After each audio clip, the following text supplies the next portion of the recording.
Então, boa tarde, pessoal. Hoje nós vamos fazer algumas reflexões rápidas sobre um capítulo do Dhammapada. Dhammapada é um sutra budista. Sutra é uma palavra que significa ensinamento, né? Então, a gente vai ler uma parte de um texto budista chamado de Dhammapada. O capítulo que fala sobre o caminho, né? Só que antes de fazer essa leitura, eu queria só fazer um esclarecimento sobre o Zen.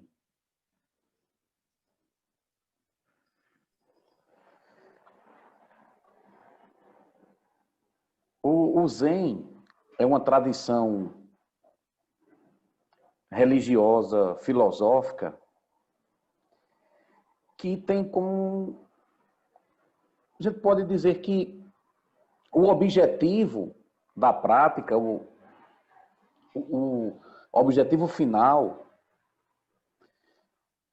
é fazer com que, através da prática do Zazen, através da prática dessa meditação, você encontre aquilo que há de mais precioso, que é você mesmo. Não é? O objetivo do Zazen é até uma heresia falar em objetivo no Zazen, mas é exatamente isso. É fazer com que você se encontre.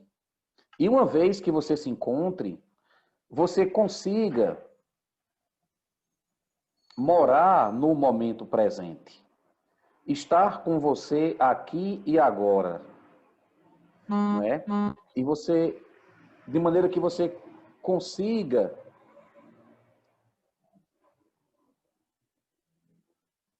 acolher seus pensamentos, acolher suas emoções, acolher suas tendências, sem recriminar. Porque existe uma coisa muito feia, mal explicada em algumas tradições, fala que nós temos que matar a nossa mente, nós temos que matar o nosso ego, nós temos que matar o nosso desejo. Não. O ego, como a minha professora gosta de dizer, né, a Monja Coen gosta de dizer, o ego tem função e tem uma posição na nossa personalidade. O que não pode acontecer é ele ficar nos dominando o tempo todo. O desejo, do mesmo jeito.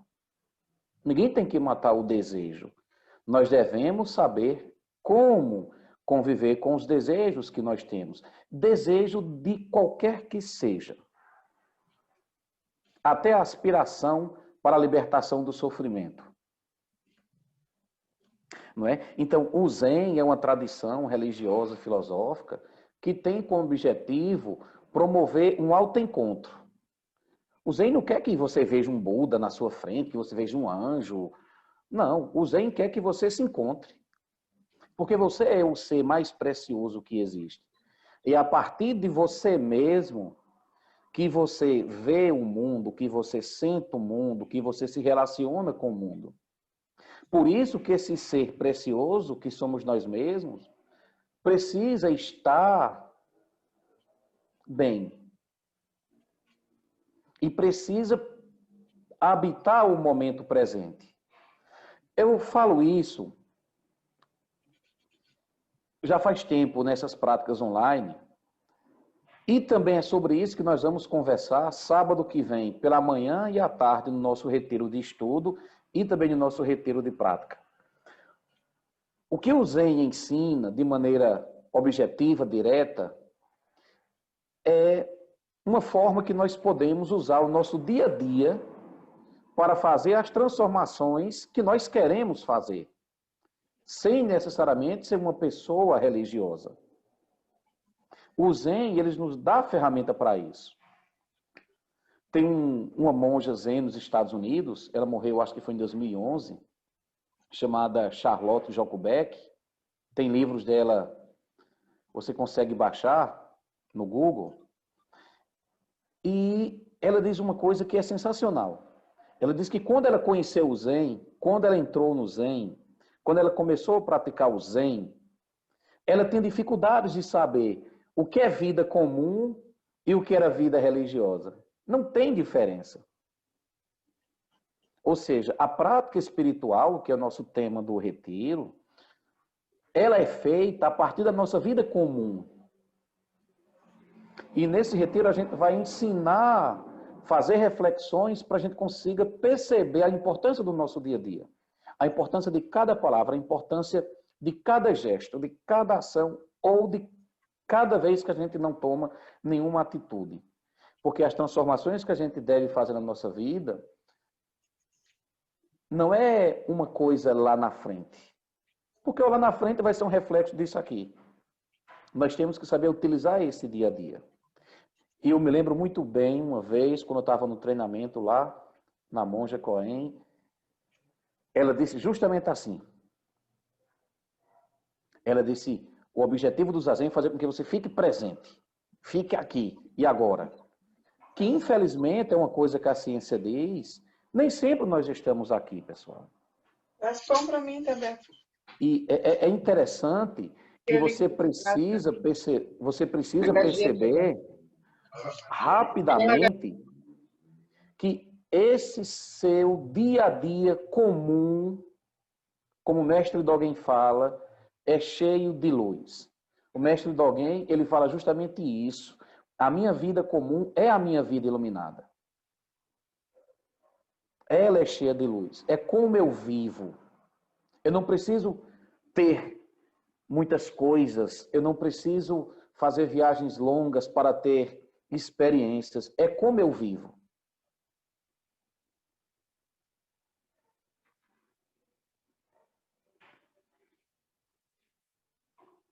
Então, esse nós podemos dizer que é o objetivo do Zen.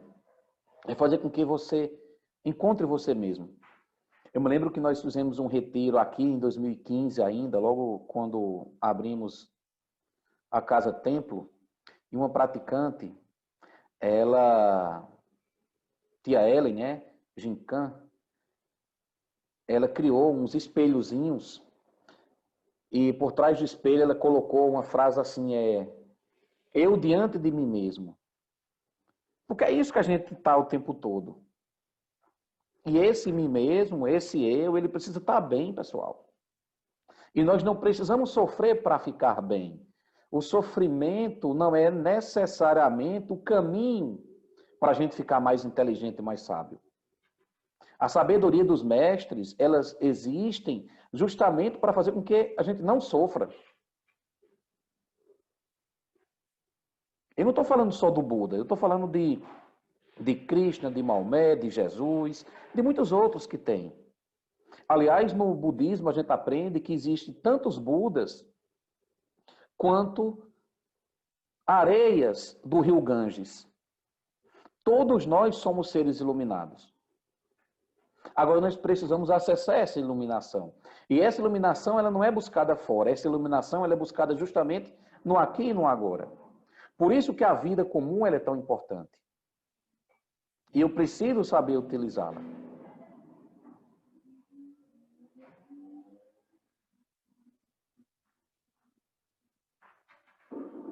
Então, o passado tem uma importância na nossa vida, mas a nossa vida ela não só é um reflexo do passado. Existe uma coisa muito importante que eu vou chamar no momento de abertura, no momento presente existe uma abertura onde os nossos influxos kármicos, onde nossos influxos emocionais, onde nossas tendências não estão latentes. E é justamente no momento que essas tendências não estão latentes, é que nós precisamos trabalhar com elas. Usar esse espaço, essa espacialidade que existe. Então o Zen não faz diferença entre, uma grande diferença entre uma vida religiosa ou não religiosa. Porque, na verdade, como eu estava dizendo, tudo é como é vivido. E isso o Buda deixa claro sempre. O próprio Buda disse o seguinte, só um tolo só um tolo, atravessa um rio e leva com ele a embarcação. No momento que a gente conseguir atravessar o rio, não precisa mais levar a embarcação. Ninguém precisa nem ser budista, na verdade. Não é? Então, no Zen, a gente diz justamente o seguinte: o caminho está onde você está.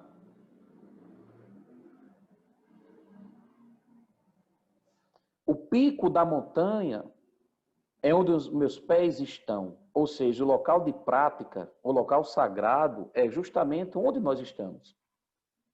Eu não estou dizendo aí na sua casa, ou sei lá onde é que você está, ou eu aqui. Não. Em todos os locais que nós estamos é o local sagrado. Nós não precisamos diferenciar isso.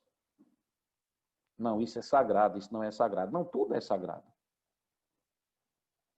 Isso é pecado, aquilo não é pecado. Então, tudo é sagrado. É como a gente vive que é o que importa. Então, eu queria deixar isso para a gente refletir. É que o caminho é exatamente onde nós estamos, com as pessoas que nós estamos.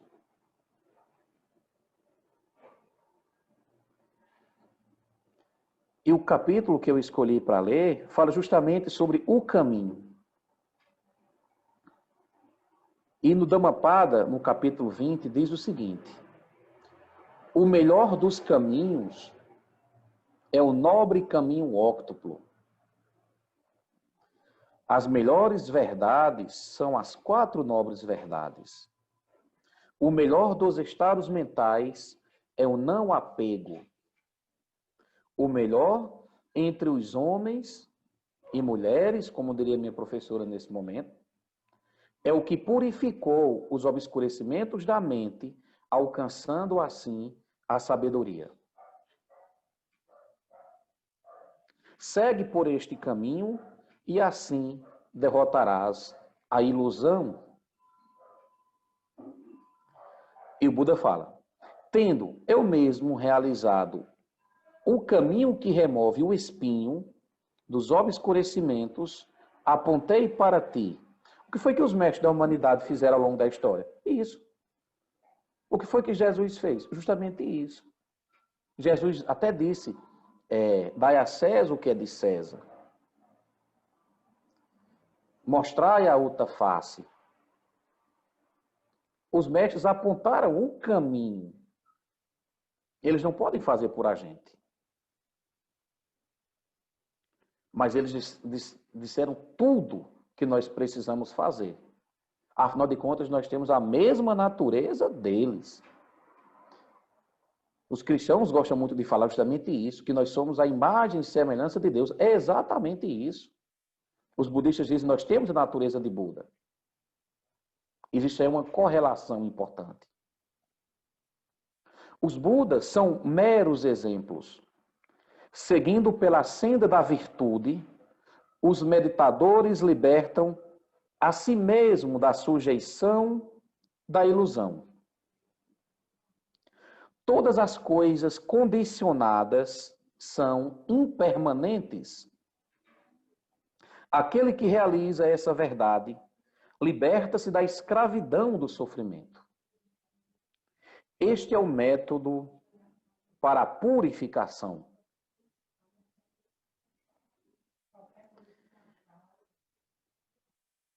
O preguiçoso, o de fraca disciplina mental, o indolente, o inclinado à indulgência, o improdutivo, embora jovem e forte, que fale mobilizar-se a tempo, este jamais achará a senda da sabedoria.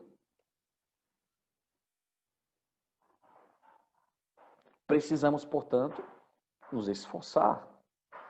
É preciso ter um certo nível de esforço.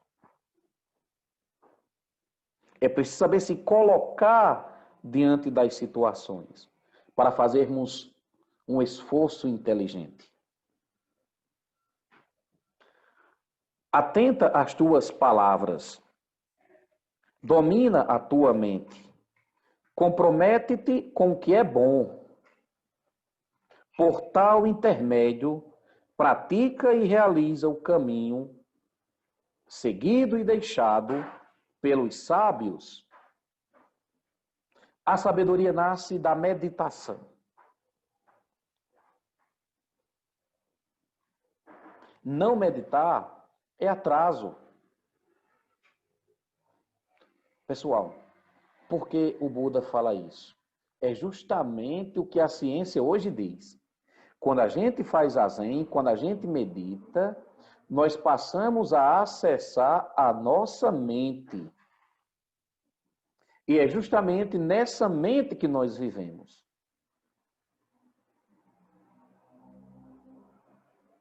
Escolha andar onde cresce a sabedoria. Desenraiza toda a floresta de desejos. E não apenas uma de suas árvores isoladas. No caso, os desejos que nos atrapalham. A floresta das paixões abriga inúmeros perigos. Desenterrando tais raízes, grandes e pequenas, estarás livre. Corta o apego ao eu com tuas próprias mãos, como cortarias um lírio no outono. Segue o caminho pacífico que conduz à iluminação, que conduz ao nirvana, guiado por aquele que completou a jornada. Isso é uma coisa que nós não vamos entrar em detalhes, pelo menos hoje, pelo menos por enquanto, que é quando ele fala: liberta-te, corta o apego ao eu. É que muitas vezes nós temos a ideia de que nós somos um ser pronto, acabado. E nós ficamos presos a essa ideia. Eu sou o monge José, eu também sou professor de geografia. Não, nós somos seres em transformação. Nós não temos o mesmo tamanho de quando nascemos. O meu até se aproxima, porque eu não cresci muito. Nós não temos a mesma idade, nós não temos os mesmos gostos, nós não temos a mesma interdependência. Nós somos um ser em contínua transformação. Eu me lembro quando a gente teve o contato aqui com o monge Santimano, quando ele disse o que a professora dele falava lá na Tailândia, é o seguinte: não se leve tão a sério, meu filho, você está em transformação. Nós somos seres em transformação. É isso que o Buda está dizendo. Dê uma risada. Eu me lembro que eu tinha um colega, professor de geografia também, o Elton, que às vezes ele dizia: mas rapaz, o que é ruim de passar é bom de contar. E não é. Não estou dizendo que é para a gente viver situações ruins para depois contar, não. É aquilo que eu falei, é como a gente vive as coisas. Então, nós somos seres em transformação. E essa interdependência que nós temos, as pessoas com quem nós convivemos, de maneira direta ou indireta, faz parte dessa gestação. Nós estamos grávidos de nós mesmos. Se eu não me engano, foi Leandro Carnal que disse isso uma vez. Estamos grávidos de nós mesmos. É verdade. E dos outros também. Olha que coisa bonita. O Thich Nhat Hanh, que é um monge zen do Vietnã, ele diz que quando ele faz as reverências para o altar do Buda, para as pessoas, ele faz com toda a sua ancestralidade. Naquele momento, todos os seus ancestrais, toda a genética dos seus pais, dos seus familiares, todas as pessoas que ele conviveu de maneira direta ou indireta, faz aquela reverência naquele momento.